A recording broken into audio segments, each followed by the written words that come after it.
جو مشکل وقت ہوتا ہے نا، یہ بڑا پیارا ہوتا ہے. اس میں اپنے پرائے کا بھی پتہ چل جاتا ہے اور اللہ کو بھی اپنے پرائے کا پتہ چل جاتا ہے.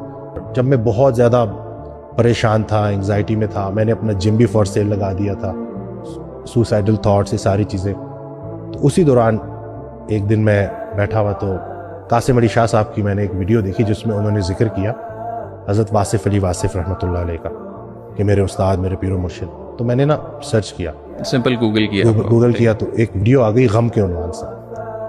تو جو الفاظ تھے وہ یہ تھے کہ غم میں غم دینے والے کو یاد رکھنا تیرا تیرے رب سے سب سے قریبی رشتہ سجدے کا ہے اور اس سے بھی قریبی رشتہ آنسوؤں کا ہے. آنکھ میں آنسو ہیں، سر سجدے میں ڈال، نام محمد صلی اللہ علیہ وآلہ وسلم آہوں میں، دیکھ کہ غم تجھے کیسے سرفراز کرتا ہے. یہ جو آنسو ہے نا، یہ وہ موتی ہیں جو تجھے تیرے مقام سے آشنا کریں گے. غم سے گھبرانا نہیں ہے، غم کو ریڈ کرنا ہے. جسے تم اپنا بدترین دور سمجھ رہے ہو وہ بہترین دور کا آغاز ہے.